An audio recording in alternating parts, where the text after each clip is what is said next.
No one could tell anything was going to be the least bit different about this day along what is known as the Mogollon Rim, the immense rock outcropping with near perpendicular cliffs stretching across much of north-central Arizona. It was June 25th, and it looked like any other Monday in the Rim Country. It was back to work after a busy tourist weekend in the nearby mountain community of Payson, Arizona. On any given weekend during the summer, thousands of campers, backpackers, and sightseers escape to this alpine paradise to hike its trails, fish its many lakes, or just escape from temperatures on the desert floor, which this week were setting records for all-time highs in excess of 120 degrees. But on Monday here, traffic slows and life returns to normal for this 1880 western town, a peaceful little town located smack dab in the world's largest stand of ponderosa pine trees, a forest which this time of the year receives daily afternoon monsoon rains. But with these storms come another familiar traveler to the Rim Country, lightning. The monsoon season was just about to begin. The fire danger was extreme as a result of minimal snowpack during the past 2 years and below normal spring rains. Then it happened. Smoke was sighted by a Forest Service employee atop this hill at the Payson Airport at about 1:15 p.m. The smoke was medium in size and was building rapidly. It was sighted on the lower one-third of the slope on the Mogollon Rim, which you see in the background here. 3 air tankers were immediately dispatched, along with Payson Ranger District and Tonto National Forest initial attack forces. Tonto Helicopter 323 was over the fire scene at approximately 1:35 and reported the fire was already 4 to 5 acres in size.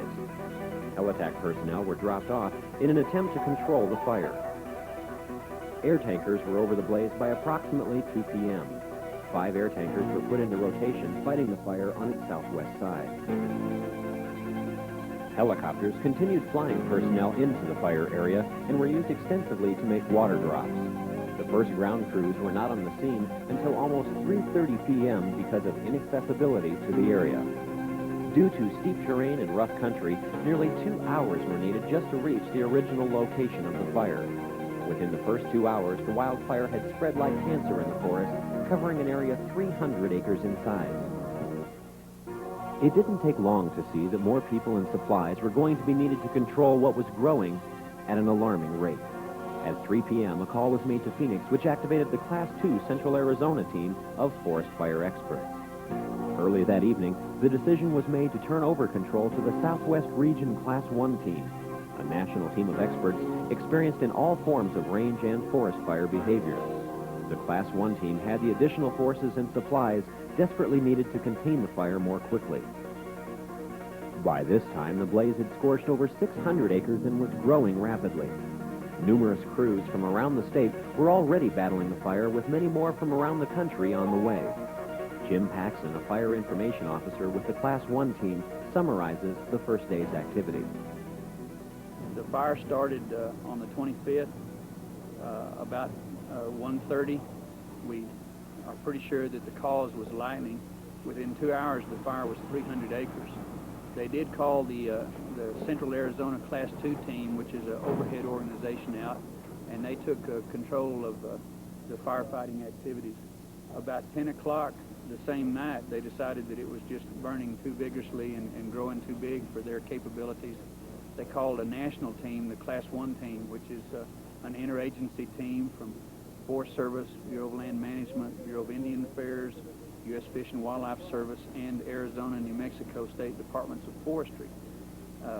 I'm part of that team as the information officer. We got here the middle of the morning of the 26th and took the fire over on about 1 o'clock. At 8:30 the morning of the 26th, it was about 1,900 acres. Weather conditions always play a big part in how quickly a forest fire can be contained. With erratic winds and the possibility of more lightning, a nervous eye was cast overhead, but no one could see what was about to happen. Jim Paxson explains. We had a thunderstorm come over the fire about 2 o'clock, and it was a dry thunderstorm with very erratic, very squirrely winds, whirl winds and dust devil kind of winds. And the fire essentially made major runs on all sides. Very unusual fire behavior that the fire burns 4 directions at once. And it did that. It increased to about 5,000 acres during 2-hour burning period there. We had a real unfortunate situation. We had a crew trapped by the fire. It overran their location. We did lose 6 firefighters. They died. Also, 5 firefighters were injured, and they were all transported to the Maricopa County Hospital burn unit. One is in very critical condition with burns over 40% of his body that are 3rd-degree burns. The rest of them have varying percentages of burns and smoke inhalation, but they're all stable. 2 have been released. This is what is called a cat line. It's a trail made by heavy equipment to draw a containment line around the fire, as well as make it easier for men and supplies to get in closer to the fire. It was only 600 yards back up this trail where 5 inmates and 1 guard from the Perryville Correctional Facility near Phoenix tragically lost their lives. The Navajo 2 firefighting team was nearby when the accident occurred, and one member had this to say. Well, yesterday we were ordered to go up this cat line up here, and we did. We walked about a mile up that way, and we were working up in there, and this was not like this then. The fire was further on up. There was a ridge up there. It was on top of that ridge when we were working in here.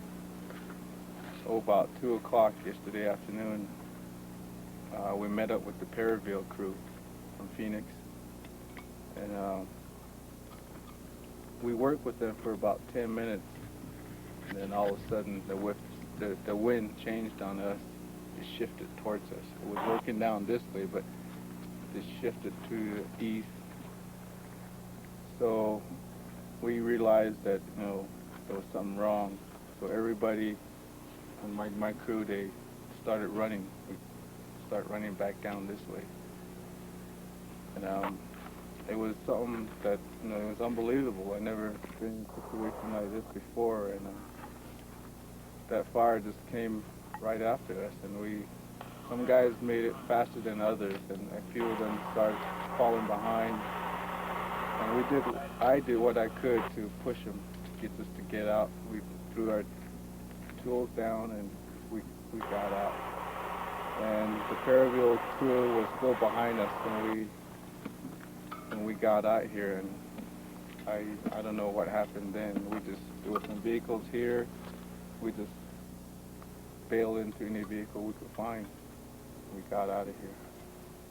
Another member of the Navajo 2 squad found the incident difficult to explain, so he shared his story in a different way. So I just started drawing a picture of what I saw when I turned around and looked at my buddies. We're all just running. Took a glance back, and I was just trying to capture their feelings, what I was trying to think at that time.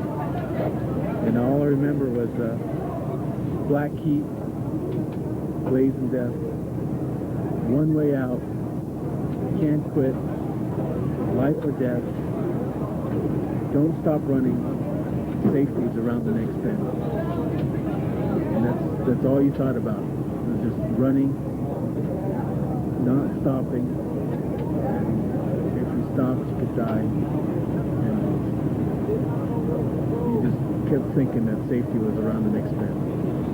All we got was from my squad boss is that turn around and start running. We didn't ask questions, you know,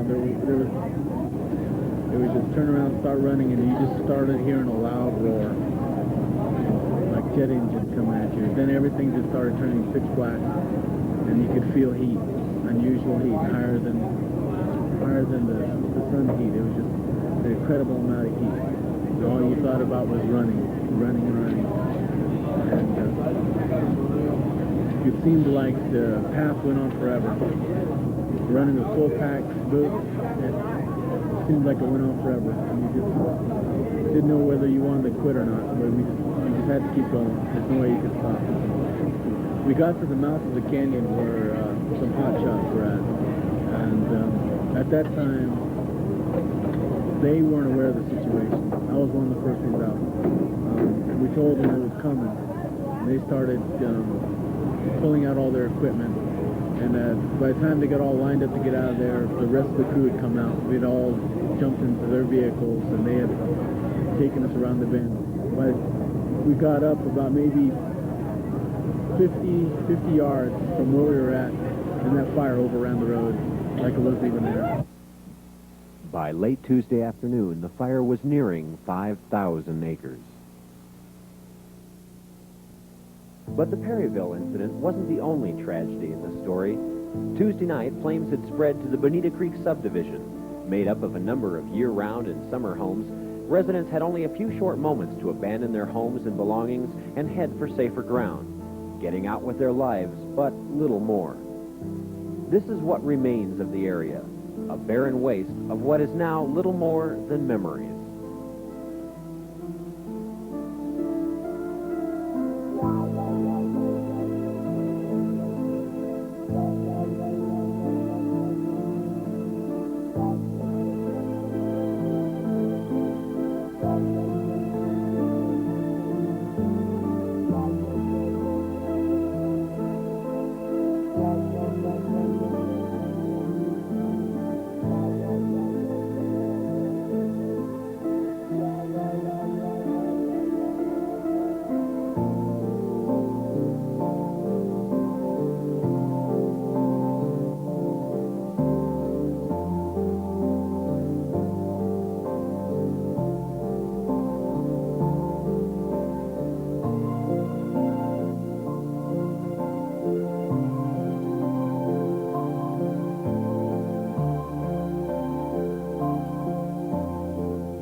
Jim Paxson explains the weather conditions which played a key role in the demise of the Bonita Creek subdivision.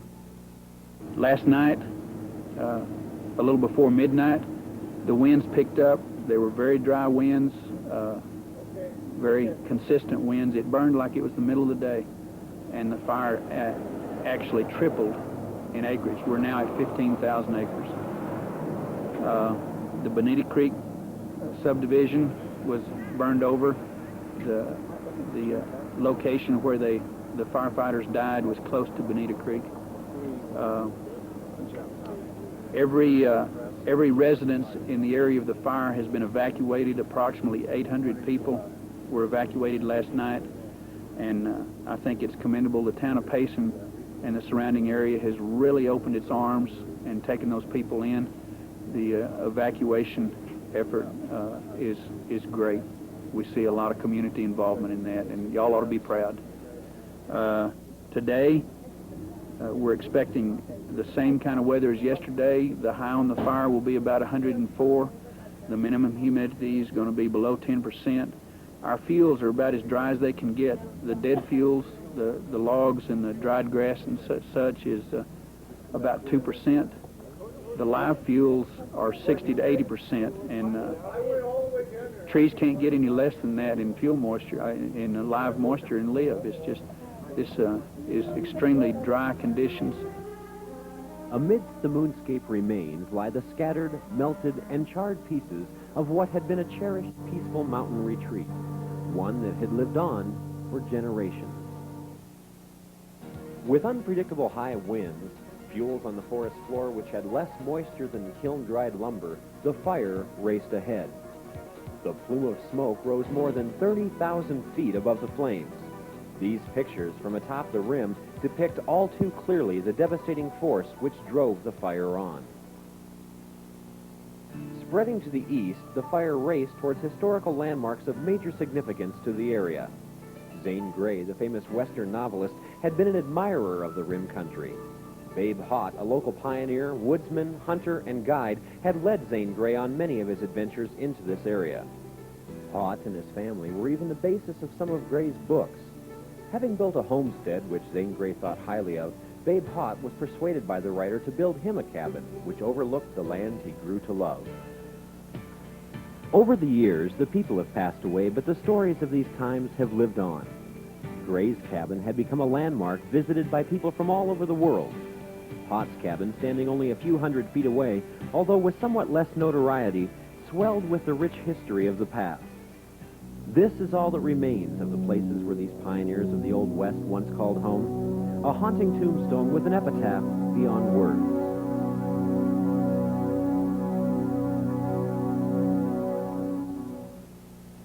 Off in this direction lies the Highline Trail, a trail widely known for its peaceful tranquility, stretching some 50 miles along the base of the Mogollon Rim. As a result of the Dude Fire, a large section of this trail has been lost, possibly forever.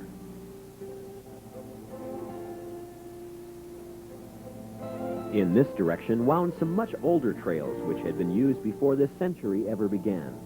The General Crook Trail, named after General George Crook in 1872, had been a major supply route to Camp Verde during the Indian Uprising. The Hot Trail was used by the early settlers of the area to get to the top of the rim on trips to Flagstaff some 90 miles away. There they would get the supplies needed to exist until the next trip could be made. Much of these trails has been virtually lost due to the fire and may never be walked again. And it was tragedies like this that drove many of the firefighters on in their relentless pursuit to control the blaze. And for every one of the tragedies in this story are hundreds more which could have happened if it wasn't for the men and women who freely risked their own lives to save our forests, our homes, and our lives. This is the forest firefighter, a person who is taken away from their daily routine at a moment's notice, sent to places they may never have heard of before, and go to battle with something so immense it has the power to kill.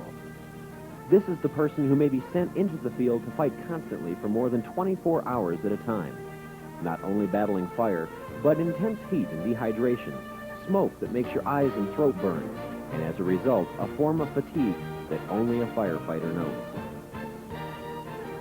What is it that makes people choose to endure these conditions? Why would anyone leave their home and go into an area that is likened only to a military battle zone? It's obvious that they love their work, but it's a real fight, a fight to save our forests, a fight to save our homes, our belongings, and our lives. It is a fight for love. And this fight wasn't about to go unnoticed by the Rim area locals. Long before the fire was contained, red ribbons could be seen everywhere, on businesses, cars, and homes, just as a reminder that the people of this area weren't going to let go unnoticed the hard work, determination, and love shown by the fire crews working in the forest to save it. A call went out from a local resident to bring pies to the town hall where they would be delivered to hungry and tired firefighters returning from the field. A local Payson physician, Dr. Mark Ivey, explained. Got up that morning, was sitting there at breakfast, and I started thinking, what could we do to actually help the firefighters? And I thought, well, you know, I've got a lot of patients and a lot of friends out there, and maybe some of them would like to bake a pie. I got down to town hall, and there's one big room there, and sat there, and I thought, well, I'm going to call every minister in town and every restaurant in town. Did that, and all of them said, you bet, it's a fantastic idea. Then I called my mom, and I said, Mom, I want you to call 2 people and ask them to call 2 people and see if you can bring the pie down. Well, within an hour, I had my first pie. Within 2 hours, I had about 50 pies. And then I didn't know what I was going to do. By 6:30, we had over 200 pies. And these were hot pies. Delivered them the first night out at the Make-Belk of Iowa camp. And it was like a feeding frenzy when we got there. They loved it. So we decided to do it again Saturday. And Saturday started out with a bang. There was a group of women from Pine and Strawberry, a club out there that actually bakes, and they gave us 27 pies, and that started it off, and it was just unbelievable. You know, these weren't just pies. These came from the heart, and some of these ladies, you would have thought they were giving me their first newborn baby. So I did everything I could not to break the crust. I did not eat even one piece of the pie, regardless of what everyone had said. And we delivered 300 pies Saturday night to the Ponderosa campsite. There were 2 big chocolate cakes that were made, and the girls that were fighting out there scarfed those up before the guys could get to them. So we were really proud. When we got out there, they just changed shift, and they were all coming in their little groups. And one of the guys says, "Are you selling these pies?" I said, "No, I'm not selling these pies. These pies are from the ladies of Payson, Pine, and Strawberry. And they made them for you from their heart." So we put them out there, and one after another, they came and got them. It's one of the most pleasant things I've ever been involved in. It was a spontaneous thing that happened, and it showed me what Payson is all about people who care. And I'm just proud to be a little part of that. Just one more example in the fight for love. It's 5 a.m., and the base camp is brimming with activity as the day crew readies to relieve the men and women who've been battling the fire all night. Many aspects of overall organization are given strict attention here in base camp in order to keep up with the myriad of demands. There are many things to be considered. Who and where each and every person is on the fire line at any given time. Where is the fire headed? Are there enough supplies to keep up with the demand in the field? Are there any unevacuated people still in the way of the fire? What are today's weather conditions going to be like? And how do you feed all these people? It takes 300 pounds of pancake batter to do what we're doing this morning. It takes 400 pounds of the sausage is what we're doing today. It took 20 cases of eggs, which is 36 dozen, and 6 cases of syrup, so that's 16 gallons right there, plus our fruit and all our bread. We're running about 125 loaves of bread a day, 150 gallons of milk per meal, and all the rest of the stuff that takes to do the job. By 3 p.m. Wednesday, there were 39 crews of firefighters in the field and 19 in the base camp. By Wednesday night, the total number of people in the fight stood at over 2,400. 14 bulldozers, 5 skidders, and 26 engines, along with teams of firefighters, had been working diligently to carve a 60-foot wide protective barrier or line around the blaze. If the fire were to cross this, the blaze could have reached as far north as Winslow. We may have lost some great old trails, but this one is going to be around for generations to come. But the fight wasn't confined only to the ground. 6 slurry bombers dove directly into the smoke towards the flames like dive bombers over a battlefield. 6 helicopter units emptied giant buckets of water on the fire, helping to control its spread. Helicopters were also used to bring needed supplies to the crews in the field. Flying conditions around this size fire and with these prevailing wind conditions is no easy task. Helicopters were also used to transport firefighters into areas difficult or even impossible to reach by ground. In this manner, even better control was added to minimize the spread of the blaze. Heli-tac crews are very often the first people on the scene of a fire such as this. Imagine scrambling out on the pad, hopping aboard your helicopter, and being one of only 3 people who are the very first to arrive on the scene. Never knowing what you're going to encounter before you get there, when ground support will arrive, or if today might be the day the wind might shift in your direction.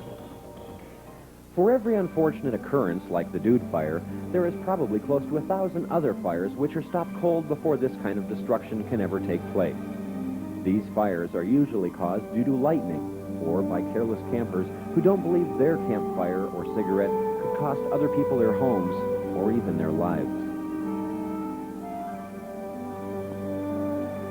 From the air, one can see the truly devastating force which the Dude Fire had. Covering some 28,000 acres, the Dude Fire now presents the problem of how to deal with the soil erosion that steals the precious topsoil away after the vegetation has been burned. With little to hold on to, winds and heavy rains can carry the needed nutrients away, thus making it even more difficult for this land to return to its previous state.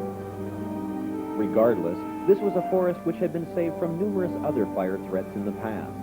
The fire was caused by nature, and nature will return this area again, even more beautiful than it was before the fire, for future generations to enjoy. The story here in the Rim Country is not one that will be forgotten anytime soon. Many years from now, children of this area may be telling their grandchildren about the Dude Fire, showing them the scars left on the land by this fight, walking with them along what may in the future be called the Barrier Trail, and hopefully sharing stories with them about the great treasures this land held, which now are already only stories. Vicki Blair, a local Payson area resident, was watching the fire, and while doing so, put these words to music which so eloquently accent this final look back. The days have passed with fear and hope. Our lives are threatened with fire and smoke. But wherever there is love,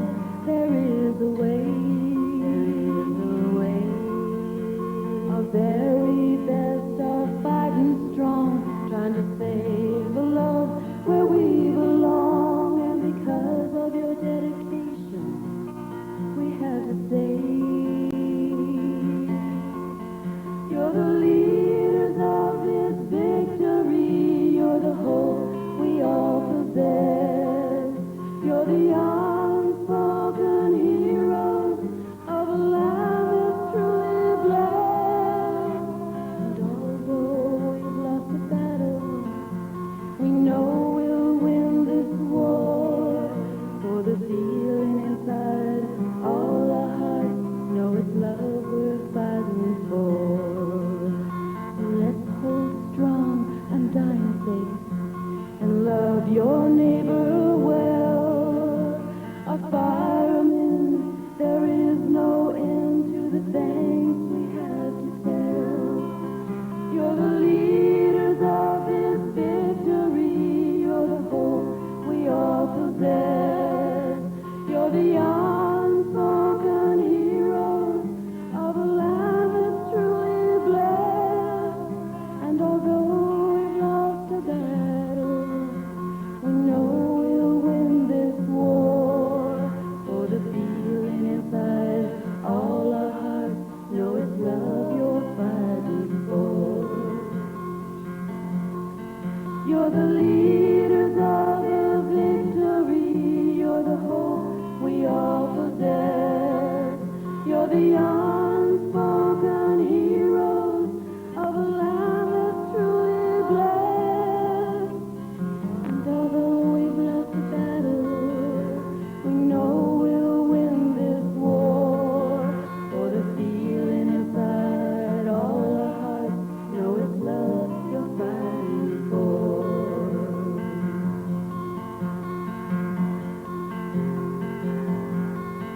You're the leaders of this victory. You're the hope we all possess. You're the unspoken heroes of a land that's truly blessed. And although we've lost the battle, we know we'll win this war. For the feeling inside all your hearts know it's love you're fighting for. The feeling inside all your hearts know it's love you're fighting for. God bless you guys up there. We're with you all the way.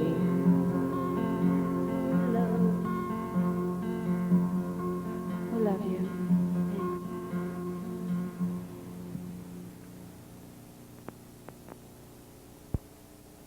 12 News Scribe closed captioning for the hearing impaired is brought to you by Smitty's.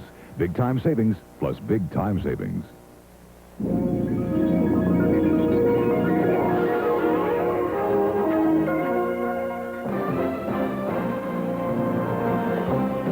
Now, Kent Dana, Patty Kirkpatrick, Bill Austin's forecast, and Bill Denny Sports.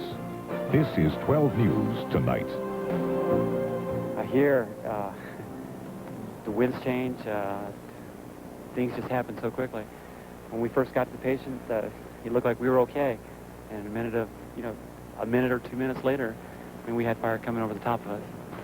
6 firefighters are dead, 5 injured after the Dude fire near Pine, Arizona races suddenly out of control. The fire is located about 12 miles northeast of Payson, or about 11 miles east of Pine along the Mogollon Rim. It has blackened at least 5,000 acres and devastated a subdivision of about 70 summer homes. Good evening. The fire was first reported Monday morning and was apparently ignited by lightning. It remains out of control tonight, and while 6 people died, hundreds more are lucky they survived. Richard Rule was right in the middle of it all, in fact, a little too close to that fire. As a matter of fact, you know, we've covered this story so many times. I know you have, I have. You go up into the forest, and you're working alongside the firefighters up there, and you see what they're doing, but somehow you seem so removed from all the danger. Well, today we discovered we were not removed from that danger. As a matter of fact, at one point we found ourselves trapped along with those firefighters. We had flown over the fire at about 11 o'clock this morning. It was already at over 1,000 acres, having grown overnight. And that worried the firefighters, because that's a time when the fire usually calms down, stabilizes because of the cooler night air. 2 hours later, we had moved to the front line. Now, at this point, the firemen were in control, working to make sure the blaze didn't get to the homes that were scattered through the area. They had flown in from around the west, as far away as Oregon and Montana. Well, we got flown down here last night at midnight from Portland, and got out here around, 9 o'clock this morning. And we've just been burning things out ever since, trying to keep up with the head, I guess. I thought, what's it like working in this heat, trying to fight a fire? Well, if you don't keep water in it, it's really easy to get dehydrated. Although the main fire was caused by lightning, these flames behind me were actually set by the firefighters as part of a burnout to try and protect the property by starting a fire there and burning it to the rest of the main fire. But in just a few minutes, things began to turn. What had been small fires became trees engulfed in flames. And just as we were getting ready to leave, a firefighter commandeered our radio. The Perryville crew has deployed shelters on the dozer line. You copy? To deploy shelters, small fireproof tents the firefighters carry with them, is a last-ditch effort at survival. It was obvious now the fire had taken on a life of its own. A group of Glendale paramedics who were actually there simply to try and protect the buildings as firemen were commandeered, taken into the fire to try and rescue the people who had been burned. Approximately a 300-foot wall of fire coming across the road that's got you guys pinched in there right now. Okay, do we have access out? Can we make it out right now? That's negative. When we came through, the fire was about 50 feet from the road. At that point, we were evacuated. Together with firefighters, we were marched up a road. Then, to my surprise, we were turned into the fire. Turns out it was the safest thing we could do. The concern has reached the point now that we've been moved away from the road where we were to an area that has already been burned. The feeling here is that the fire comes through, there's nothing left to catch fire here, and we'll be safe. Then the waiting began. As the fire burned around us, we sat and watched, hoping the plan that made so much sense would work. In the 7 years or so that I've been doing this kind of thing, I've never been involved in a situation like this. For some, like the Glendale paramedics, it was a chance to think about how close they had come to disaster. This is my first time in a forest fire. I feel pretty confident in a mine setting in the city. We go in, we go out, we put it out. Here, the winds change. Things just happen so quickly. When we first got to the patient, it looked like we were okay. And a minute or 2 minutes later, we had fire coming over the top of us. We've reached the point now that all we can really do is wait until we finally get word that we can leave. We've been in the same area, the part cleared by the bulldozers, for a little over 2 hours right now. Every now and then, some of the trees in around us will suddenly catch fire and explode into flames. Sort of sounds like a freight train moving through the forest. And every now and then, we also hear the sound of an explosion. It might be a gas tank of a car or a propane tank that suddenly exploded. Finally, it was decided the fire had burned down enough that it would be okay to leave. But what we marched out to see was a far different sight than we had left. The fire had burned right up to the road and then leaped over it. What had been lush forest just a few hours before was now smoldering embers. Had we left a little earlier, it was the road we might have been trapped on. Instead, it is simply a graphic reminder of how devastating a fire can be. And I have to give a lot of thanks, along with my photographer Brian Neumeister and pilot Mike McDonald, to the firefighters who were up there. They stayed extremely calm during the entire situation. Even though they work in fires all the time, they do not work in a situation this dangerous, where they are actually trapped. And yet at no time was there any panic on their part, and I think that made my feelings a lot safer. They knew what to do at all times. One thing I want to show you is the kit we carried with us at all times. This is the fire shelter that the firefighters carry with them.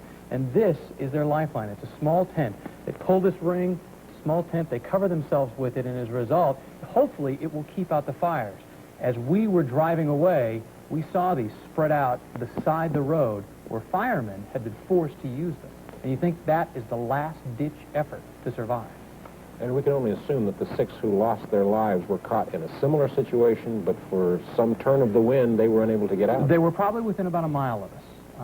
Where the road, once again, we had come in this road. It was thought that it was very safe, but for whatever reason, this thing suddenly backed up and suddenly began leaping from treetop to treetop, and as a result, it caught up to them much faster than they ever expected. Whether they were able to use these or not, I don't know. We might also mention that Brian Neumeister, your photographer, was hospitalized with smoke inhalation, but I'm told he will be out. At one point, he got a blast of extremely hot air. Yeah. How is it that a fire like this, as you say, takes on a life of its own? How does that happen? It's a combination of primarily weather and the fact that there is so much dense undergrowth there. Everybody has the cabins that are so nice, and they like the trees right up so close to them.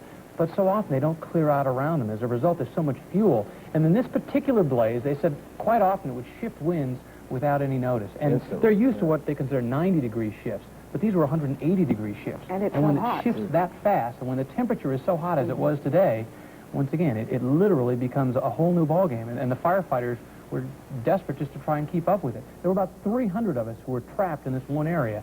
And it's really like being in a war zone. You sit there, you know there's danger on the other side, you know you can't leave, you hear the sounds of these explosions, and like I say, you just hope that plan of staying there in that area that's already burned out worked. Oh, yeah. Good report. Thank you.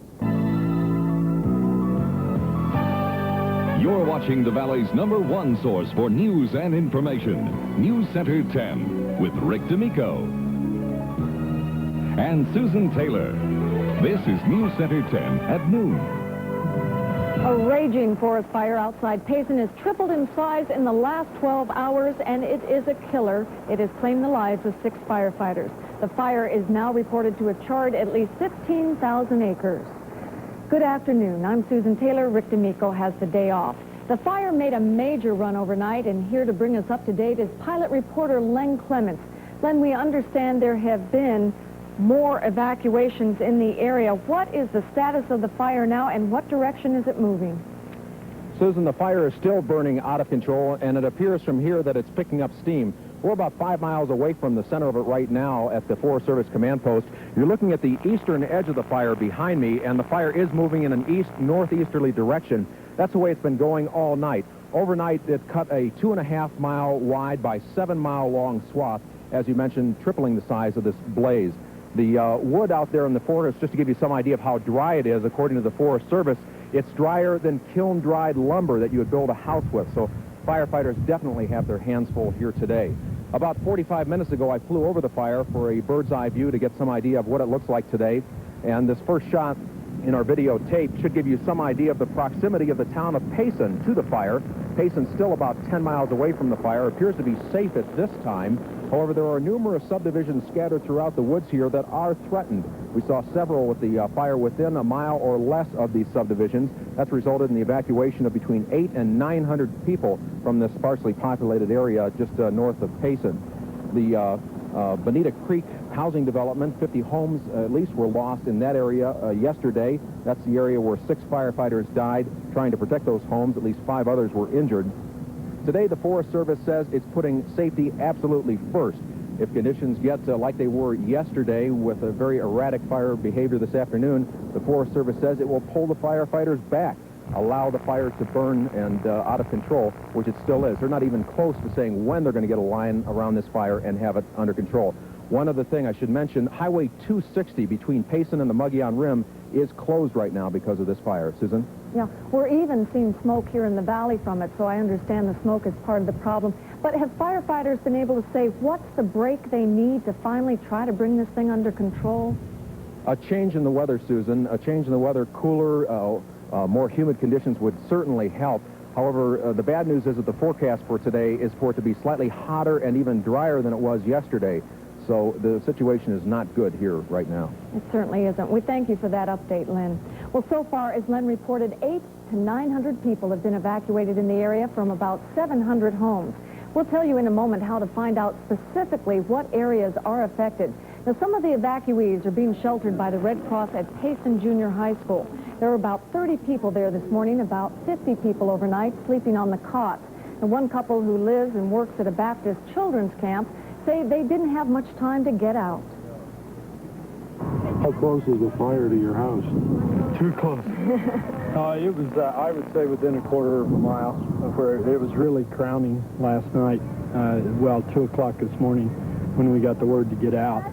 And we had 150 kids up there that were evacuated out, and they're in Phoenix now. The list of areas evacuated is long, but we need to tell you that all are not in immediate danger. Many have been evacuated because of the smoke, which is causing unhealthy conditions. Now, you can call our City Line service for a list of the areas evacuated. That number on your screen, 252-1010, on your touch-tone phone, and then press the category code, which is 1600. Now, the fire could have proved to be deadly for some media in the area, including a Channel 10 photographer. A group was near the fire line when a sudden wind gust flared the blaze and sent people running for their lives. Our photographer, Jeff Hollifield, says no one was injured, but that was just sheer luck. Later, he described the panic he and all those around him felt when the flames shot up. The smoke is really bad. It really makes your eyes tear up, your nose runs, and then, but when you get a shot of a blast of that heat, it's just unimaginable. You don't want to take a breath. You're just almost, at least for me, I was almost afraid to breathe. I just thought if I did, my lungs were just going to catch fire. Hollifield and a couple of photographers from around the valley were treated for minor burn injuries and then released. At 6 o'clock, another 700 homes are in danger of being swallowed up by the Dude Fire. burning out of control along the Mogollon Rim. The blaze originally flared up near Dude Creek in Bonita Springs on Monday. It's now burning about 12 miles northeast of Payson. The fire is 5 times larger than it was last night at this time. 25 square miles have been charred. That's more than 15,000 acres. That's the equivalent also of setting Phoenix's South Mountain Park on fire. Gila County today declared all unincorporated areas near the Payson fire an emergency zone. Hundreds of people have been forced out of their homes and campgrounds as the fire closes in. Dan Davis is just back from some of the evacuated areas with an update for us. And Heidi, one of the places we went this afternoon was Coles Ranch, and I think most people in Phoenix are so used to going over to Coles Ranch and seeing a lot of happy families up here enjoying the cool weather, but it was completely abandoned today. It is one of about 20 areas of cabins and subdivisions and summer camps that have been evacuated. Naturally, you never want to mess with a fire of this magnitude, but after the Dude Creek fire turned so deadly yesterday, people are being evacuated well ahead of the flames. Sheriff's deputies started evacuating the Coles Ranch area about mid-afternoon. This area has been a summer favorite for Phoenix residents since the 1920s, and at one point the fire was closing in from 3 different directions. I'm trying to get away from the fire. So you're just now getting packed up? Just now getting packed up out of town of village. The fire's about a half mile out of town right now. Hensel had just stopped off to check on some friends at Coles Ranch and figured he'd just keep driving north until it was saved. It could be quite a drive. Already 15,000 acres have been burned, and the Dude Creek fire is still raging out of control with a mind of its own. Most of the people who've been forced out of their homes have come into Payson Junior High School. Elsie Drexler and May Manning got in here yesterday, and even though they had an hour to pack, they still forgot their clothes in the excitement. We're sharing nice But they did remember. with medication and naturally are alone. Right. That was it. That was about it. No Mickey Mouse. Oh, knitting. Still in the time. Oh, you did get your knitting? Oh, yes, we did. We got that I done. feel better about that. No. There still aren't that many families staying here at the shelter because most people have either gotten rooms at local motels or people have taken them into their homes. Carl Fisher was one of those sticking around today, and he kept calling his answering machine to make sure his home hadn't burned. 4. It answered. House is still up. For now. Certainly good news at that point, but it's been an hour-by-hour thing. Most people have been told that they'll be out of their homes at least 24 hours, but as this fire rages on, that time could stretch out into a few more days. The important thing is, though, of course, is that these people have been able to get out safely. That was not the case yesterday with some firefighters. Right now, Cater Lee is standing by at the Maricopa Medical Center with an update on some of the injured firefighters. Well, Dan, this blaze really has taken its toll on firefighters. 5 were injured yesterday when the wind shifted, trapping them in a wall of fire. As you mentioned, they've been treated here at the Maricopa Medical Center's burn unit. The good news is that 3 have been released tonight. 1 is in good condition, 1 is still in critical condition. But 6 others did not survive battling the blaze near Payson at all. Department of Corrections officers are wearing black stripes over their badges tonight in memory of the DOC officer and the 5 inmate firefighters who died.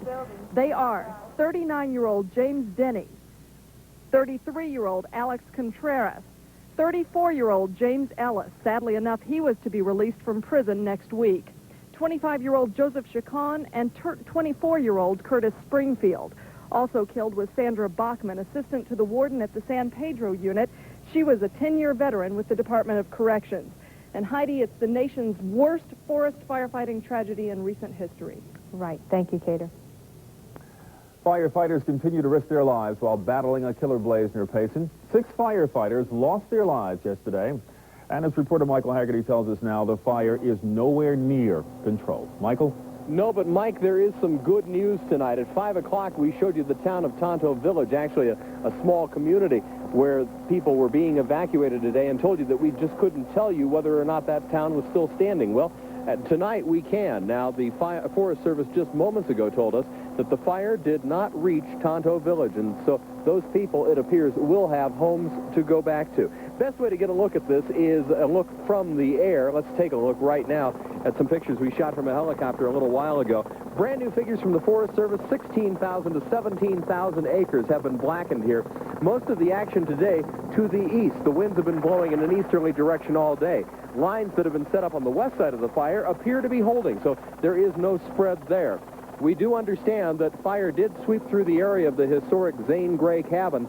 Forest Service officials cannot confirm the amount of damage to the Zane Gray cabin or to the nearby Tonto Fish Hatchery, but it is reasonable to suspect that there was some, because the Forest Service will say, Michael, that the fire did wipe right through that area. Okay, thank you, Michael.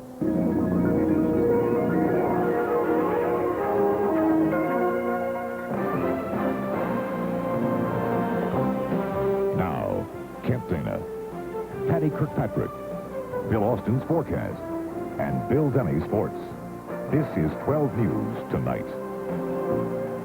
Last night, between midnight and about 3 a.m., we had fire weather conditions which tripled the size of the fire. The so-called Jude fire still rages out of control tonight. It started Monday by lightning and has by now blackened some 17,000 acres or 23 square miles. It destroyed 60 homes and killed 6 firefighters yesterday. Tonight, some 700 more homes are threatened. Good evening. Patty is off tonight. I'm Lindsay Shepard. Well, more than 700 homes near that fire have been evacuated. We'll have details coming up. But first, more evacuations much closer to home. A fire is burning in a barn tonight near the town of Queen Creek. That's southeast of Phoenix. Homes downwind have been evacuated because inside the barn are transformers and pesticides. Smoke drifting downwind into the Queen Creek area is toxic. The electrical transformers contain PCPs, a chemical known to cause cancer. Bruce Kirk is near that fire in Queen Creek now with more details. Bruce? Thanks, Ken. The folks at Rural Metro will tell you when you go out in the country, you never know what you're going to find, and that was exactly the situation tonight. As you mentioned, down near Chandler Heights actually is where the fire was burning. They think they've got it under control now. In fact, it is already coming down. The fire started around 6:30 this evening, and then later on, as you see here, folks were being evacuated to an elementary school nearby in Queen Creek. The fire went into a barn where there were some transformers that had been abandoned there. About 800 people evacuated, many from a softball field nearby. 9 people came in contact with the PCBs. They've all been treated and appear to be okay tonight. Here's what we found at the scene off Queen Creek Road in Chandler Heights. The evacuation process was started because of a large cloud that hung very low, spread for about 3 miles to the east. The products that we had involved at that time were several transformers, pesticides, and other unknown chemicals.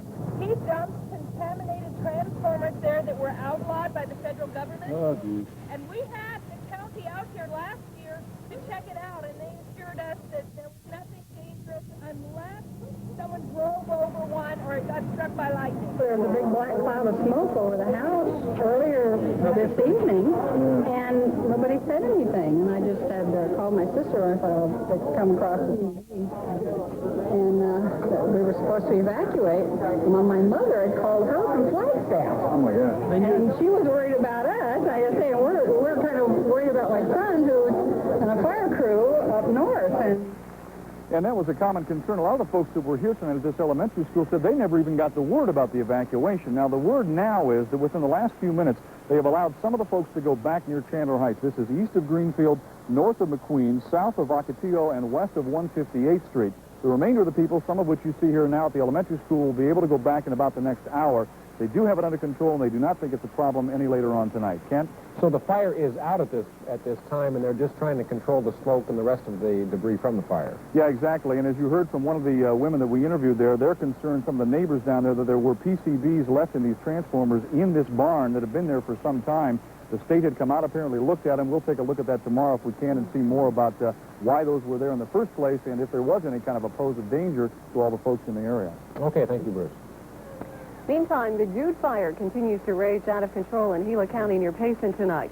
Governor Rose Mofford has declared the county a disaster area, making it eligible for $40,000 in state funds. It began in the Tonto National Forest near Pine and is spreading east below the Mogollon Rim. So far, the forest fire is just west of Coles Ranch, which was evacuated today. But smoke and ash have reached as far as Show Low in the White Mountains, and that is 90 miles away. Now, as the fire burns, the number of evacuees mounts, and as Dave Marquis tells us, some of them have had to move 2 and 3 times. Into a tough situation, really, all of these people in limbo, not knowing what is going to happen next. And it is also testimony to just how unpredictable and dangerous this fire is. Those who have been fighting it have learned that lesson painfully. And now firefighters are taking every precaution they can to make sure the public is out of danger. At Creekside Steakhouse in Christopher Creek, there wasn't much to do but wait and drink.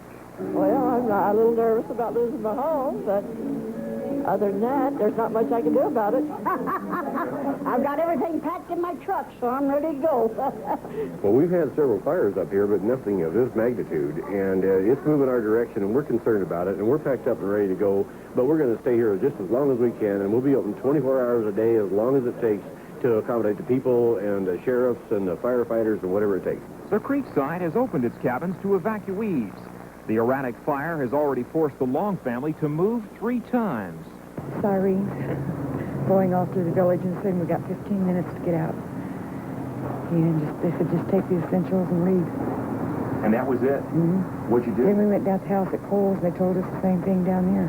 The one good thing about folks here at Christopher Creek is that they've had plenty of time to get ready for this evacuation and get the things most valuable to them ready to go. In this case, it's an antique radio and a grandfather clock. Fire has forced the Jones family to move twice. Their home and a cabin may be lost. I come through there and said, you've never seen a fire run so fast. And now you may be evacuated a second time, a third time. A third time. So as long as we get out with our lives, I guess we can consider ourselves lucky. A tough situation for those folks. The next few hours could be critical as to whether many of them are having to be evacuated yet a third or fourth time to another location in the Christopher Creek area, and it's just kind of play it by ear in many other areas. Of course, the sad thing is many of those people will have no homes to go back to. I suppose in their mood it's just to lose everything like that. How are they holding up? There is a feeling of depression, no doubt about it, but on the other hand, there is a real camaraderie and a spirit of support. Payson has responded magnificently, helping people, putting them up in private homes, providing food, that sort of thing, and that just prevails all across the Rim area, so it's a good thing to see. It's great. Folks helping folks. Thanks, Dave. The night sky northeast of Payson is lit by the unwelcome beacon of fire. This hillside inferno is just the most visible of the 21,000 acres on fire tonight. Some places it was a real success today, and other places we still had lots of problems with fire behavior and just was not able to slow it down. Residents of Tonto Village and Coles Ranch were evacuated this afternoon, as the fire seemed almost certain to descend on them. Luck was on their side, though. Those 2 communities were spared. But the 7-mile-long, 2.5-mile-wide wall of fire, which claimed 6 human lives yesterday, appears to have burned away an important piece of Arizona history today. Zane Grey cabin, I believe, has burned, and other surrounding cabins in the area were burned down. With only 2,000 newly involved acres tonight, it appears that the fire's exponential growth may be slowing. But the Forest Service says we're not out of the woods yet. Is there any hope for control or containment of this fire tomorrow? No, not tomorrow. We're probably looking, if things go well, probably by this weekend, maybe, if everything goes well in the next few days. Now, the thousands of acres that have burned since last night have not been burning, at least not in the growth mode, here on the western edge of the fire. All the action has been out on the eastern edge, and that's where Steve Beaudenay has been tonight. Michael, you know, we've heard a lot over the last couple of days about homes being destroyed, and that's a shame. Another shame, the Zane Grey cabin may have been damaged by this fire. Now, that's the cabin built for author Zane Grey in the 1920s. He used it as a hunting lodge and also to write books out there. We don't know if it has been damaged, but the Tonto Creek Fish Hatchery, close to that, was damaged tonight by that fire. It did sustain some damage. There are also a lot of other homes in there. They also may have been hurt by that fire. As night fell, the fire began to behave and seemed to settle down. Exactly from the on the. But for these people, settling down was impossible. They all have homes along Tonto Creek Road, and it was closed. Well, it's kind of frustrating. We'd like to get in and just see if the place is still there, first of all. John Hammond and his brother came up to check on their cabin, which has been in the family since 1945. But with fire along both sides of the road, no one other than firefighters were allowed in, and they had to clear their own path. Right, let's get this thing out of the road. These hotshots from the state of Washington came in this evening. It's burning a lot of folks' homes, but we're here to put it out, and we're glad to come and do it. And As people waited for any kind of news, they hoped for the best. I have so many dreams so threatened. Now, it's important to realize that if you have a home, a summer home down in that area, there's no use in coming up tonight. You're not going to be allowed in there. There is a lot of fire in there. Heidi, tomorrow with daylight, maybe we can get a look in there. Number one, see how those homes are. Number two, see if the Zane Grey cabin is still there. Thank you, Steve. As firefighters take care of the civilians, someone has to take care of the firefighters. That all happens at a place known simply as camp. Tonight, Darren Kagan is at the Dude Fire Camp with more. Heidi, I'm sure in Phoenix it's very close to bedtime for a lot of people, but here at camp, it still is dinner time. That's what happens when you come off the fire line very late after a 13-hour day. And this little touch of home, having a hot meal waiting for you, is just one more reason why these firefighters say that home, or camp, is where the heart is. The Dude Fire burns on, but 8 o'clock at night, these firefighters are burned out. It's time for their one big meal of the day. We were up there 13 hours, and we need it. Believe me. 1,200 hungry mouths will pass through this line and this camp, and the preparations have been going on all day. Lights went up, potatoes were peeled, and a small little city was born. But now don't go expecting too much talk around the dinner table. Everybody's hungry. These tired firefighters are grateful for the grub, but really, they're ready to hit the sack, which happens this night to be the ground. Go just don't fold your sleeping bags, and everybody just stays down in there. Yeah, put those things in the bottom so you won't have any rocks in your back. And as they roll out their bedrolls, you can imagine what will be in their dreams, the fire, which they fought all day and which will be waiting for them tomorrow. And one more touch of camp we wanted to show you. You're obviously watching tonight because you want news of the fire brought to your home. Well, firefighters are no different. They want news from home brought to them. So they're taking a look at the newspapers that are posted every day up on the boards. People around here are doing everything they can to make these really brave firefighters feel at home. And Darren, because of the size of this fire, we have a lot of crews coming in from different areas. So are we talking out of state as well? Yeah, there's people here from all over the state, from New Mexico, from Montana, you name a western state, and there's people here representing that state. Okay, thank you very much. In order to help crews fighting the dudes, swirling gusty winds are also creating problems, sometimes sending flames in as many as 4 different directions at the same time. Things just happened so quickly. When we first got to the patient, he looked like we were okay.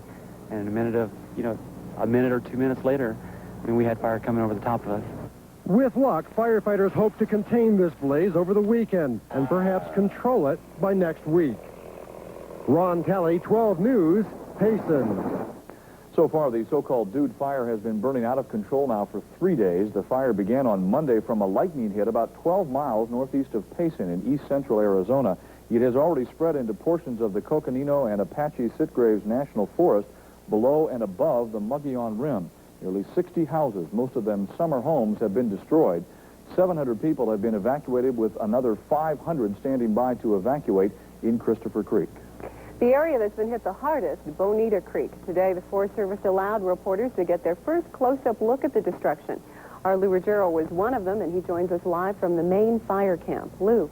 Well, in Sue and Bruce, earlier today, firefighters were saying they hope they could have the Dude blaze contained possibly by tomorrow. But if you look back over on the rim, behind me to the northeast, you can see that plume of smoke.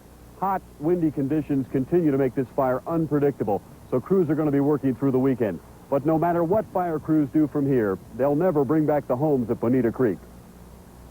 The meter, our meter, so we measure meter, or electricity, mounts in this can, and I turned it over, and this is what's left of the meter. Don Lux worked for Arizona Public Service. The people who used to live here were his customers. This home is one of 47 in Bonita Creek Estates, incinerated in the wildfire near Payson. A handful of twisted metal is all APS will ever find of its utility meter. When the firestorm erupted here at Bonita Creek, it was extremely hot. Look at this windshield, somebody's car. Glass melts at about 1,200 degrees Fahrenheit. What happened here was more like an explosion than a fire. Superheated air, fanned by high winds, simply burst into flames, taking Sandy McKenzie's home with it. Well, it's powder now. You fellas had an aerial shot that you showed me, and on the freeze frame I could see the chimney and the foundation and powder, and that's all there is. Any idea what the dollar damage is going to come to? I don't have any idea at all. Could be millions, though. Oh, yeah. We talked to one man who said that he had $250,000 in his house and the developments on his lot, and his is one that's ashes. I'm going to have to rebuild, but it'll take a couple of years before the forest starts to grow back, and I think this time I'm going to rebuild with stone. Sandy McKenzie says his property, house and land, came to about $170,000. Meanwhile, Bruce and Lynn Sue, there are other structures that have been lost, including the historic Zane Gray Cabin, the Western Authors Cabin, over by Coles Ranch. Terrible losses for everybody. Lou, what is the status of the fire right now? Well, as we said, the afternoon winds are kicking up, giving them a hard time again. Forest Service says they'll establish 2 more camps by tomorrow, one over by Christopher Creek and Coles Ranch on the east side, and one to the north where you see that smoke up near Beaver Valley. Okay. Thank you, Lou. And if you would like more information about the Dude Fire, call the Payson Sheriff's Office at 474-2208. They will be able to give you the most...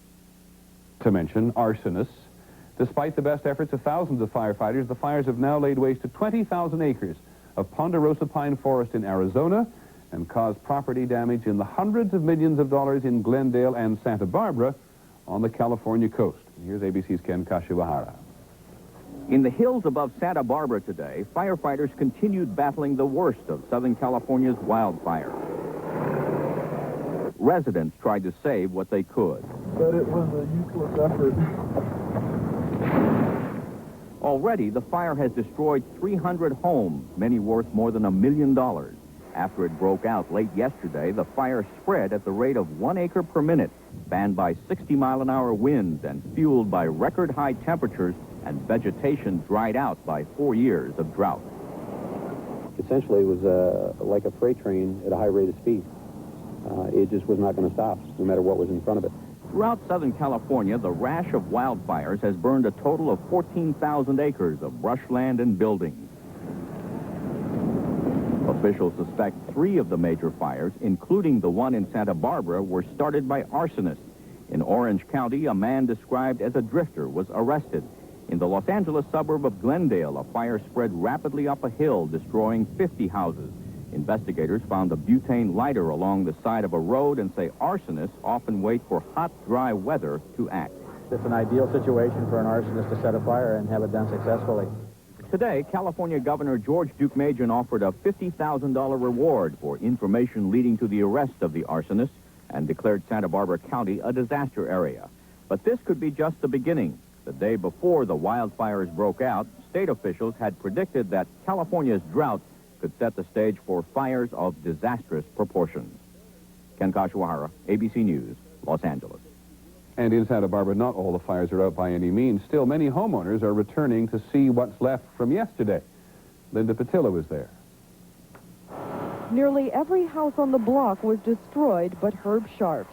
Herb and his family saved their home with a garden hose and a baby pool full of water. It just got pretty hot, that's all. But you just pray and hope. And people said, were you scared? You haven't got time to be scared. You just do what you have to do. The Sharps watched and recorded home videotape as the fire burned homes on both sides of them. Those are all gone. All of them gone, just the chimneys remaining.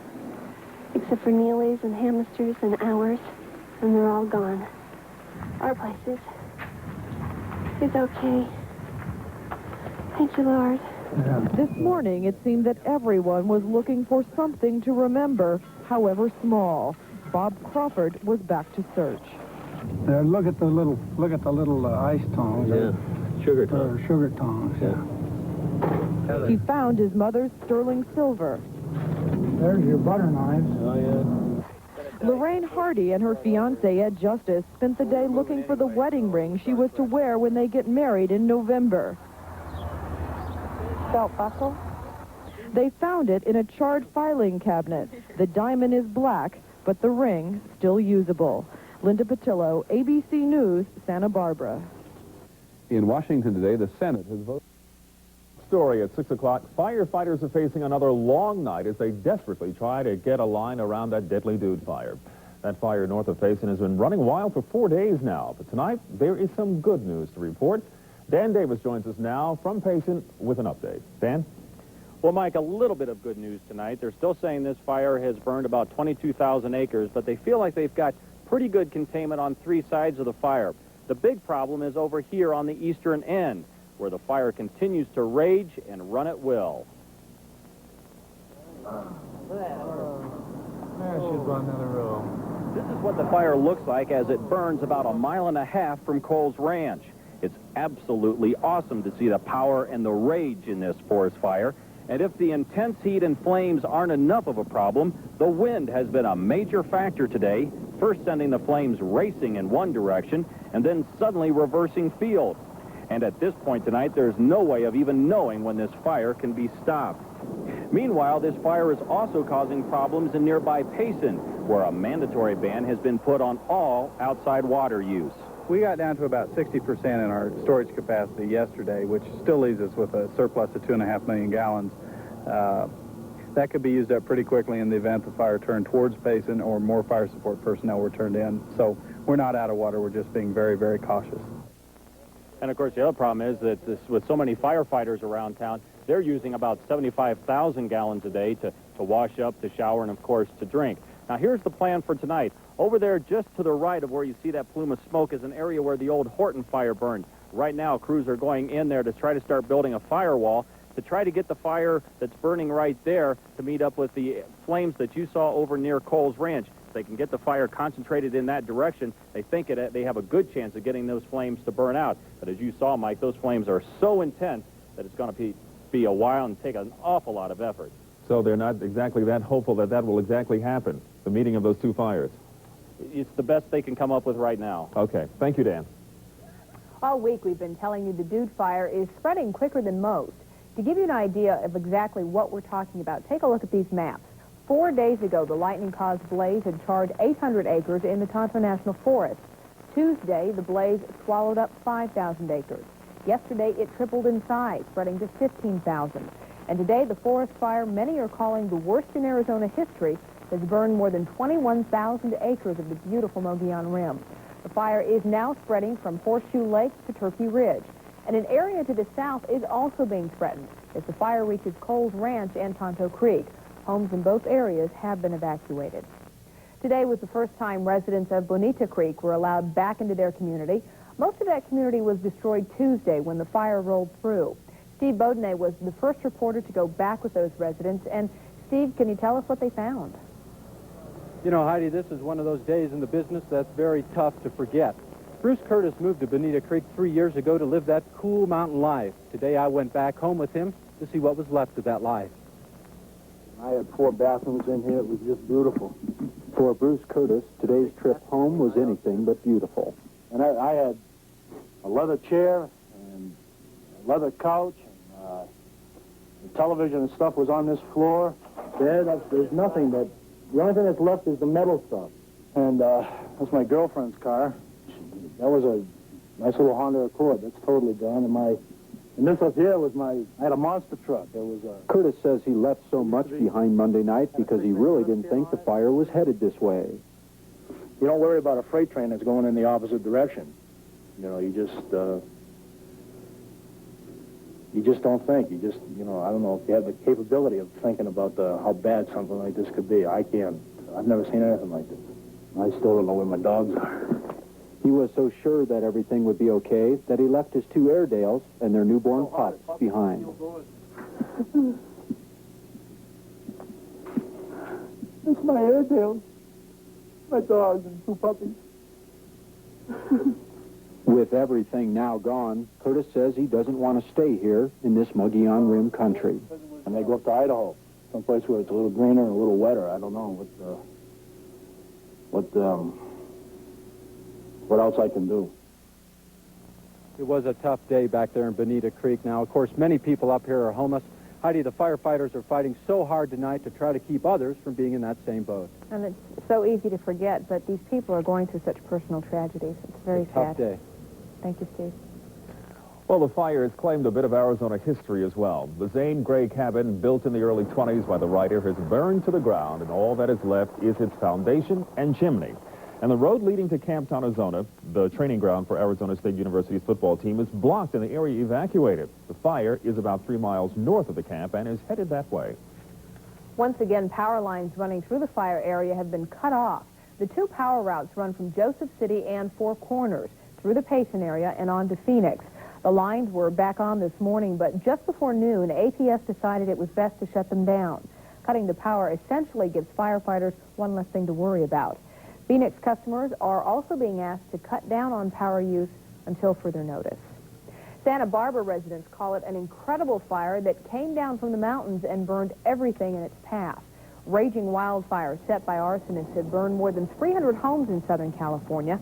14,000 acres of land has been charred. In one subdivision, every single home was gutted. Authorities have no suspects in the arson fire. And tonight, more people, including campers at Camp Geronimo, are preparing for the worst. Good evening, everyone. Cameron has the night off. Fire crews say this is a tough one, and it just won't let up. The Dude Fire is still raging away up on the Mogollon Rim, and we want to give you some perspective of just how much this blaze has mushroomed over the past several days. On Monday, lightning started a fire which charred about 800 acres. Tuesday, it spread to more than 5,000. Just yesterday, it exploded in size, going to more than 15,000 acres by nightfall. Today, the estimate was 21,000. And tonight, we now know it is up to 24,000 acres burned. The major concern now is that the fire will continue spreading east and north. Tonight, firefighters are lighting backfires to try and stop the progression. Steve Beaudenay is at the base camp now with the first of two reports. You know, Heidi, you're right. All day long, the fire would flare up, and these firefighters would rush in to try to hold it. But for the people in the surrounding communities, all they could really do was sit and wait. As night fell, smoke poured from new hotspots on the Mogollon Rim as slurry bombers and helicopters made run after run to stop it. Well, the old Bore-8 bombers, twin engines. All along Highway 260, people gathered to watch the show. Curiosity, no doubt. I've been all over this country up here, and it's pretty sad to stand by and see all the big pine trees burned down. In Christopher Creek, residents were put on alert to be ready to evacuate on a 15-minute notice. Ready to go? Got my bags packed? Inside Joe's Market, things were a little tense. It makes me feel shaky and panicky. I don't know, we're alive and healthy. But owner Joe Armstead said even if the worst happens, not all would be lost. We can rebuild. Also put on evacuation notice, the R-Bar C Boy Scout Ranch. We did voluntarily have our cubs go home rather than to have to be evacuated. Griffin says he has hope that his new scout ranch will survive. My personal feeling on the fire is that with the quality of firefighters that we have on the fire, the type of equipment that we have on the fire, that we should be concerned, yes, but scared to death, no. Now, most people up here have that same vote of confidence for these firefighters. This crew behind me is going to grab a quick bite to eat, a couple hours sleep. Heidi, they'll be back out on that fire before you know it. It is a grueling schedule. Thank you, Steve. The people Steve spoke with tonight have every reason to be concerned. The Dude Fire has charred another 3,000 acres of timber today alone. While the town of Payson appears safer with each day, the area east of town has watched the first fire race ever closer. Michael Haggerty was out there for one close call tonight, and the area in question is Camp Geronimo, and that, of course, is a camp for boys. Michael Haggerty joins us now with more about the potential evacuation of more homes. Well, Heidi, you know that this is a very dangerous fire. Things have been calming down quite a bit on the western side, which is where this base camp is, and why the mood here is a little relaxed, besides the fact that these guys are very tired. But tonight, all is not quiet on the eastern front. The Dude Fire is now 81 hours old, but it is by no means tiring itself out. In one area especially, the blaze gives new meaning to the term wildfire. This is the eastern edge of the fire, the part that's been the trouble spot, where high winds have pushed the flames hundreds, even thousands of acres ahead at a time. Well, tonight, firefighters believe they're getting a handle on it, getting a line around it that they hope will hold. But as you can see, there's still an awful lot out there that's burning. The next victim was very nearly the Baptist camp near Tonto Estates. Slurry drops like this one And the hard work of this hotshot crew stopped the flames less than half a mile from the camp. Looks like the surface of the moon up there. It's pretty bad. But that's the forest. Tonight, the Baptist camp itself stands, untouched by fire. Forest Service spokesman David Olson says that is a tribute to the dedication of the men and women who are in their 4th day of their battle with the dude. It was the efforts of those particular crew members. They had about a 10-acre spot fire. It was very windy, very hot, and just through very hard work for a short period of time, they were able to put a line around it, and this evening it's looking pretty good. But as of tonight, boy, looking good sure has a price, not only in terms, of course, of the human lives that were sacrificed earlier this week, in terms of the property that's been damaged, but Heidi, in terms of money, it is costing $500,000 a day to fight this fire. The total tab as of right now is $1.5 million and rising. That is incredible. Michael, thank you. Investigators will still try to piece together exactly why 6 firefighters lost their lives fighting the dude blaze. Right now, officials think crew members, all from the Perryville prison, became trapped in a firestorm. The crew apparently tried to outrun it instead of dropping to the ground and using the fireproof shelters each of them carried. We have a crew up here now that's going to be filming the whole sequence from the road here back up to where the victims were located and try to piece it together. Was that a bad spot to be, this little gully in here? Definitely. It was hot up there. One survivor described the scene as a tidal wave of fire. They are also fighting fires in Southern California tonight.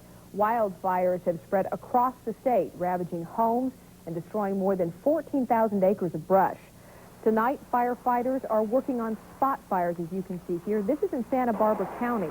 Now, this was an area hardest hit after an arson fire ripped down from the mountains into the county area, burning entire neighborhoods to the ground. More than 500 homes were wiped out in that area. In Glendale, California, another 66 hillside homes were gutted. Damage in these fires is estimated to be in the hundreds of millions of dollars. Some encouraging words from Payson this afternoon. Crews fighting a huge forest fire there say they have the fire 80% contained. Good afternoon. I'm Linda Williams. Susan Taylor and Rick D'Amico have the day off. No structures have gone up in flames since Wednesday, when about 60 summer homes were destroyed in the Payson area. And although this is good news, fire officials are quick to warn that things could change for the worse at any moment. Joining us now live from Payson is Len Clements. Len, what's the situation right now? Linda, the good news is that firefighters got a break overnight from Mother Nature. The weather is finally beginning to cooperate, and this is just what they've been waiting for. As you may be able to see behind me, there are only a couple of hot spots left out here on the west end of the fire. Now, we took off about 30 minutes ago and flew around to get a bird's eye view of what the latest is. These pictures are from just, as I mentioned, about 20, 30 minutes ago. You can see these hot spots at the west end of the fire. The rest of the 24,000-acre area of the fire appears to be relatively calm this morning. There was a great deal of concern yesterday afternoon and early evening as flames shot up on the eastern end of the fire.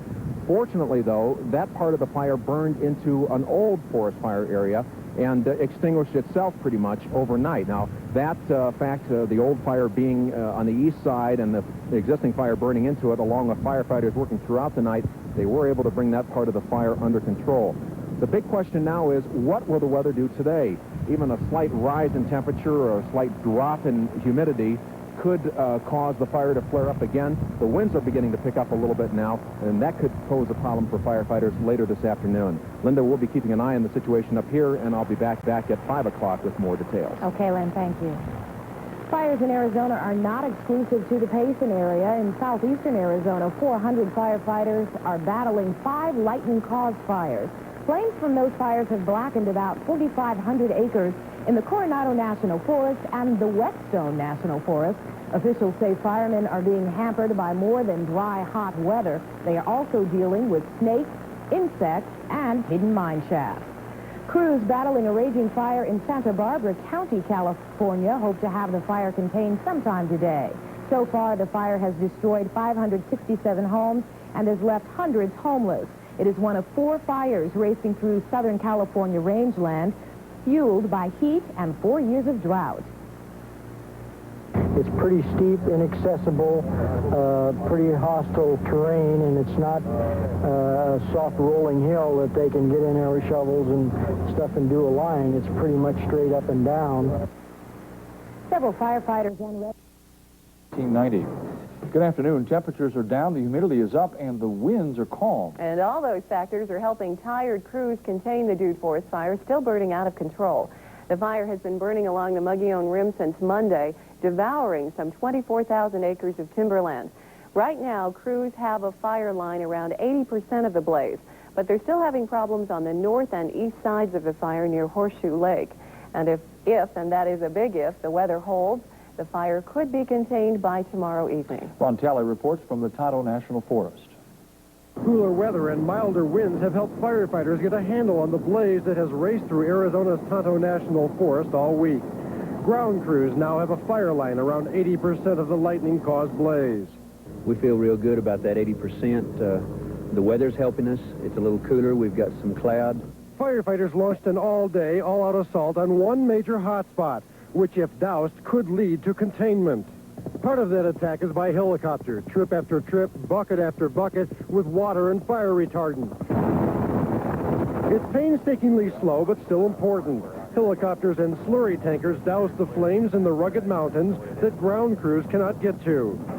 The cost of fighting this week-long blaze is already $1.8 million, which could double by the time the wildfire is finally controlled. Ron Talley, 12 News, Payson, Arizona. 200 of the 800 people evacuated from their homes in summer cabins have now been allowed to return. Another 200 may be able to go back in the morning. Many of those evacuees owned the 60 homes destroyed in the fire, and there are still many more homes threatened by the blaze. Today, Wallace Reynolds talked to firefighters whose job it is to protect those homes that are still standing. We join him now at the firefighters' base camp. Wallace, what community are they most worried about now? Lynn Sue, today firefighters concentrated their efforts on Tonto Estates.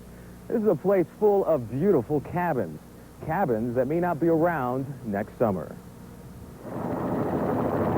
The wooded surroundings that give these cabins their charm could also be their downfall. About a mile away, timber is being ravaged by the Dude fire, despite an all-out assault from the air. Fortunately, the fire is moving away from Tonto Estates, but fire crews are getting ready in case the situation changes. No, this one here, I think there's one house down at the end of it, and that's all. Today they learned the layout of this subdivision. Saving homes is nothing new to this crew. They're all from local fire departments. We're a little bit out of our field here, obviously.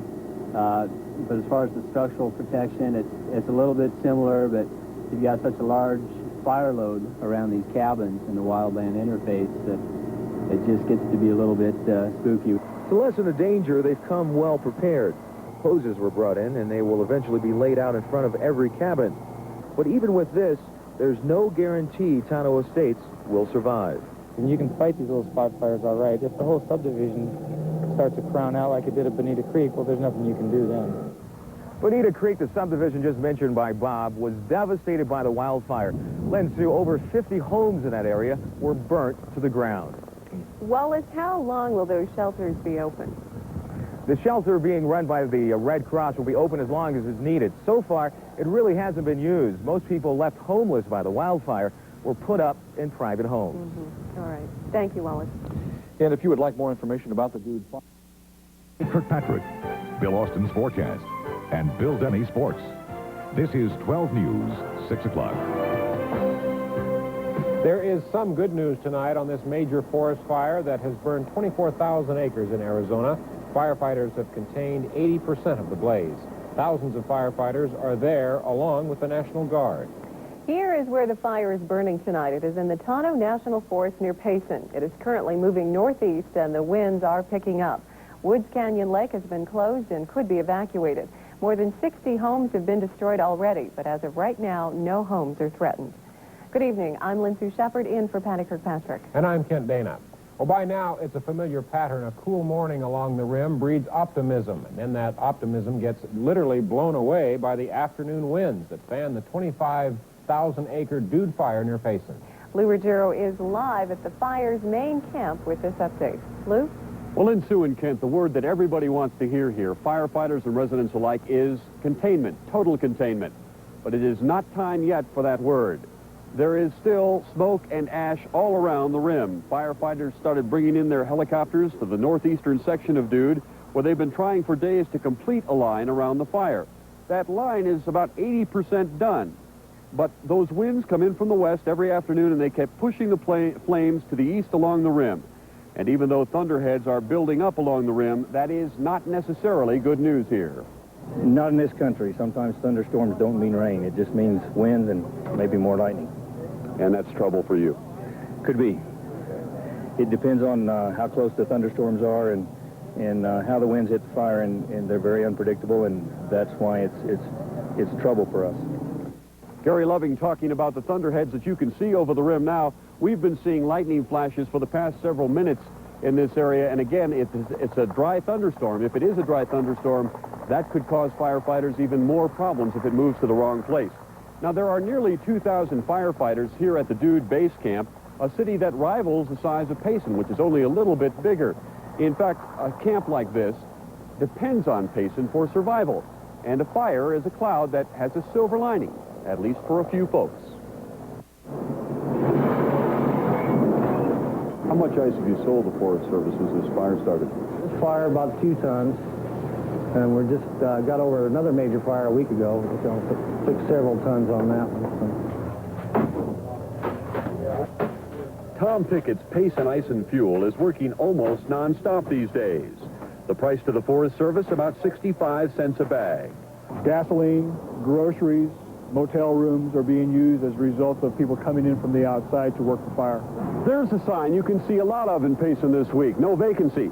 Motels up and down the Beeline Highway full of Forest Service personnel and media crews. But they are not the only people in town. There are many evacuees. Take Lou Byerly. Here's the baby. Lou's daughter's ceramic couch potatoes. They were thrown into a pickup piled high with other family treasures when Lou was evacuated. Lou runs the Christopher Creek Lodge. And what's good for Payson's motels may not be good for the lodge. $3,000 or $4,000. Reservations that are missed, Yeah. Because they've just about all canceled now. The Tonto National Forest and the Rim are perhaps Payson's #1 attractions. But when the firefighters are gone, the long-term effects of Dude on Payson's real estate market may linger.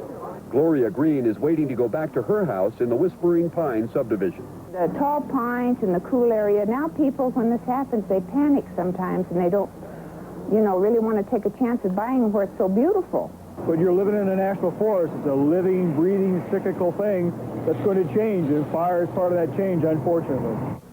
Now, Lynn, Sue, and Kent, a side note here. The Forest Service and the Gila County Sheriff's Office met with some of the evacuees in Payson this afternoon, and they told them this: if conditions hold with the fire, if the Forest Service continues to make some progress, and if the weather doesn't kick the fire up, some of the evacuees will be let back into their homes, some of the subdivisions on the west end of the fire, probably tomorrow morning, but this weather is unpredictable. Well, let's hope for the best. Thank you, Lou. Thank you.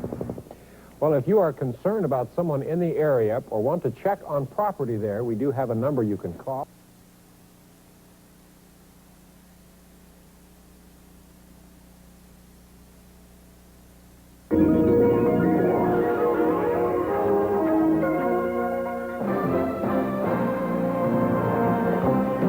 Now, Kent Dana, Patty Kirkpatrick, Bill Austin's forecast, and Bill Denny Sports.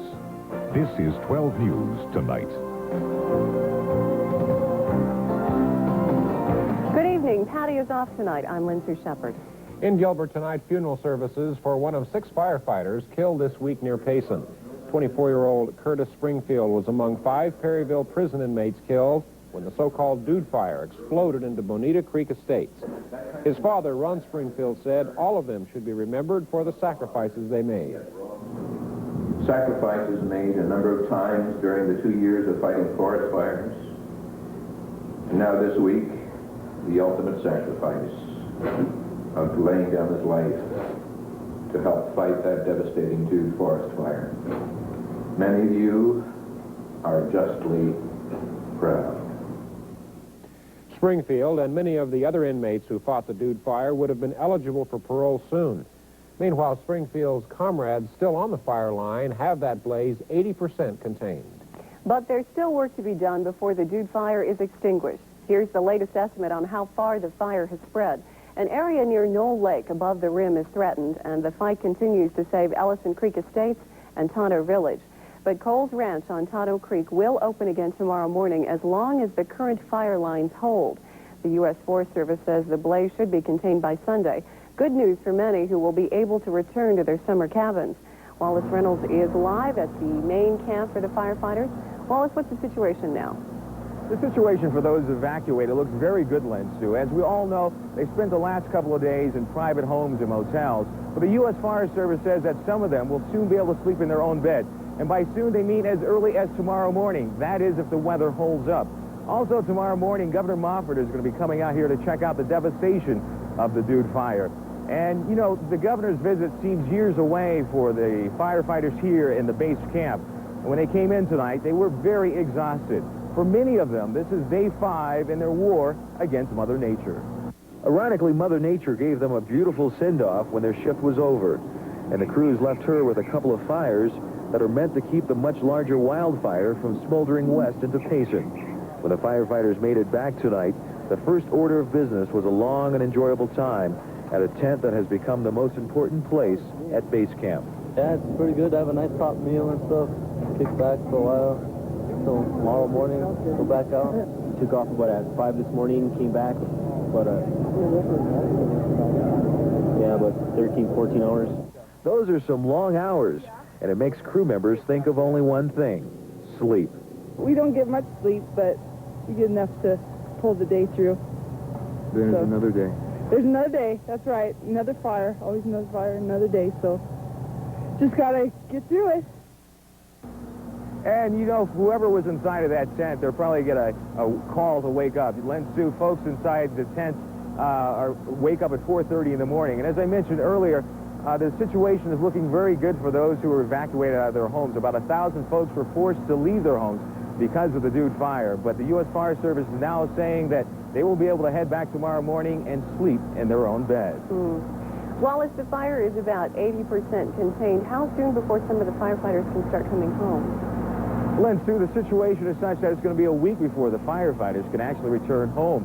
And that's because it's a situation where, you know, it's going to take a couple of days. Even if the fire is contained this weekend, it's going to take a couple of days before everything is caught up. But I also like to mention once again that what's really nice is that the weather's working out, the fire's coming to an end, and the folks who were out of their houses are going to be able to return. The U.S. Forest Service says that by tomorrow morning, they're going to be, some of them will be able to return back to their house and get back into their beds. Gerald Hayes and Debbie Knotts have been sleeping in the Payson Junior High School gym most of the week. When they started evacuating people from Whispering Pines, I was going up and helping families bring their kids out and their animals and stuff. The Dude Fire forced about 1,000 people from their homes around the rim, and it's taken several dozen cabins, too. Tonight, thunderstorms rolled through the rim with very little rain and a lot of wind. Today we had a Gulf surge come in. Our temperatures have cooled somewhat, humidity have picked up. Besides muscle and sweat, firefighters rely on high tech these days. Forecaster Bob Berkovitz has a complete array of computer tools in a fire command bus at the camp and special monitors near the fire lines. Even if we do get a thunderstorm, it's going to be mostly a dry thunderstorm, which is not going to help matters. Those winds didn't help firefighters, but they apparently didn't hurt too much either. And the Forest Service is ready to let many of these people return to their homes this weekend. You going back home tomorrow morning? Yeah, intend to. If the creeks don't rise, if the fire don't break. Governor Moffett has already declared this part of Gila County eligible for state emergency aid. Tomorrow she's expected to come here and see for herself what the people of the Rim Country are facing with the Dude Fire. In Payson, Lou Ruggiero, 12 News Tonight. And you can imagine there's going to be some very happy folks tomorrow when they get a chance to return back to their neighborhoods.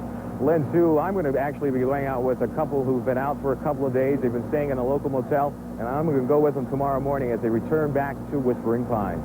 Happy homecoming. All right, thanks, Wallace. Get involved at the state level. There's a lot of question in people's minds as to what benefits they do have, what they're eligible for, what they're not eligible for, and we're going to work with the state and county officials to get federal people out here to set up briefings so that anybody who wants to can find out exactly what their eligibility is. As for the damage itself, Governor Moffett, who is a native of Gila County, could not believe what she saw. saw from the air. It makes me sick inside. It really, not only seeing it, but any fire. In fact, Gene and I are talking about going to the southern part of the state tomorrow. We haven't neglected them. There's people there from the state. But I must say that the state agencies responded immediately, which I'm very proud of. Meanwhile, a few miles away, residents of the Whispering Pines subdivision were lined up, ready to be let back into their homes after spending a week in Payson motels or with friends. Vi Schumerfeld considers herself very lucky. Because right in the area of Whispering Pines, it isn't even burned out, you know. So not only just our homes there, but our trees are still there. It's a lot more than a lot of other people have, so yes, we feel great. That's very important. It's trees and greenery. It's like, say, if my place had burned out, I don't think I would have rebuilt in there. Why look at burnt out trees? Just like the people up Bonita Creek now, they have to make a big decision. Because it's going to be, like he says, 200 years before they ever get any more green trees in there. After waiting more than an hour, they were finally let back in. Back home, the Arellano family spent the time getting their animals situated and watering their plants. If it ever starts south of us, then Whispering Pines would go. See how the wind blows? It always blows from that gap up, and that's why we felt that Whispering Pines wouldn't get it. Mike, they do expect to have this fire totally under control sometime Monday night, Tuesday at the latest. But was there any mention at the governor's briefing about the firefighters who were killed? Yeah, she said she's very concerned that the firefighters, the inmate firefighters, were not covered. Their families were not covered for death benefits for accidental deaths. She says there is no plan for that, and she is discussing putting together a plan to help those families with DOC Director Sam Lewis, so they hope to come up with something soon. Okay, Bart, thank you very much. And if that wasn't enough, a new wildfire is burning out of control on the Fort Apache Indian Reservation just southwest of Show Low. The fire was apparently touched off by a lightning overnight. It has burned about 125 acres of manzanita brush and some timber in steep, rugged terrain along the Mogollon Rim. 125 firefighters, 4 air tankers, and a helicopter have all been taken to the scene about 10 miles southwest of the community of Forestdale. Firefighters are also battling a number of wildfires in southeastern Arizona that have burned about 10,000 acres. The fires include one 7,500-acre blaze in the Whetstone Mountains about 15 miles north of Sonoyta. The word from the fire lines, most of the fires are small and were close to containment. Dale Shornack, 6 people, as you'll recall, died earlier in the week as a result of the fire, which has so far burned more than 24,000 acres in the Tonto National Forest. And firefighters are beginning to get a handle on that fire. It is hoped that the fire would be contained sometime tonight. The humidity has risen, and that is helping firefighters out. We hope to have a live report from the scene as soon as possible. And as firefighters continue to work to bring that fire under control, friends and family of prison guard Sandra Bachman gathered to mourn her passing. She was with the inmate crew from Perryville that perished in the blaze. All told, 6 lives were tragically lost in the flames. Bachman and the others were killed when the wind turned and the flames engulfed them. Crews also have their hands full trying to fight another fire, this one burning out of control on the Fort Apache Indian Reservation southwest of Show Low. This fire was also apparently touched off by lightning. So far, it has burned about 125 acres of manzanita brush and some timber in steep, rugged terrain along the Mogollon Rim. 125 firefighters, 4 air tankers, a helicopter, and several bulldozers are in the firefight about 10 miles southwest of the community of Forestdale. Sit down and I'm going to cry. I've held it back now ever since this happened. Meanwhile, as the battle continued at a somewhat slower pace, firefighters were noticing how Payson has taken them in, from signs to a simple but effective red ribbon campaign. A couple of the indications of how much Payson has given to the firefighters that have been battling this blaze. In fact, Frank, one of the things that we heard today from one of the firefighters was that in all the fires he's fought, he's never seen a community be this generous towards the firefighters, and for that reason they're going to start bus tours tomorrow to bring some of the people up to the base camp, some of the people in Payson, to see what the base camp's all about and what the firefighters have been living through in fighting this fire.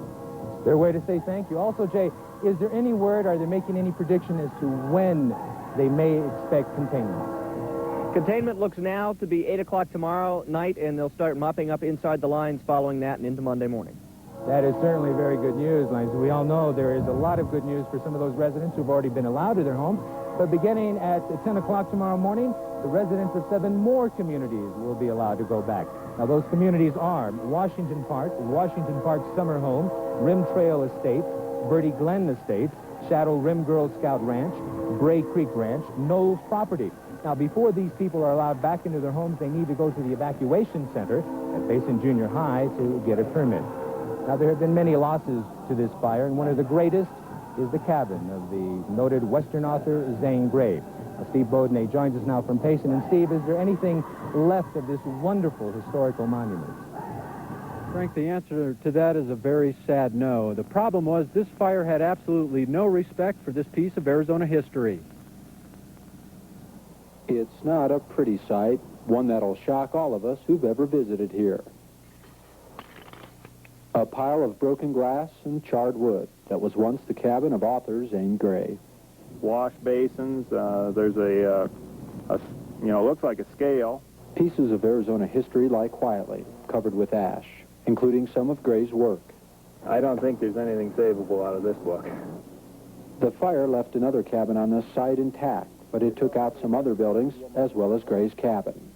You had mature forest behind it, you had young growth alongside, and that just carried the heat right up to the foundation of the cabin. Tuesday night, when the cabin was destroyed, Payson hotshot crews fought long and hard in this area to try to save it. The crews that were here put their all into trying to save this structure and just weren't successful. You lose a building, you lose a little bit of yourself. Well, we did lose a lot there, but, we still do have the great works of Zane Grey. And, Ann, you know what else? We have some new history here. This fire is going to be a big part of the Mogollon Rim history from now on. It's not going to be easily forgotten. Thank you. Also destroyed. Worst of all, 6 firefighters were killed when they became trapped in the fire's path earlier this week. Now, though, firefighters seem to have the upper hand. Meanwhile, more residents are being allowed back to their homes today. Beginning today, access is limited, though, only to homeowners, and they must have permission. Yvette Fernandez has just returned from the area. How does this whole process work? How are they allowed back in? Well, Rick, those residents who are being allowed to return back to their homes must have a written permit. Now, there's a couple of reasons for that. One is to prevent more looting, a problem that has surfaced in the last couple of days. But more importantly, those permits are to keep potential accidents to a minimum and provide better individual aid to those homeowners. Washington Park Summer Homes, Rim Trail Estates.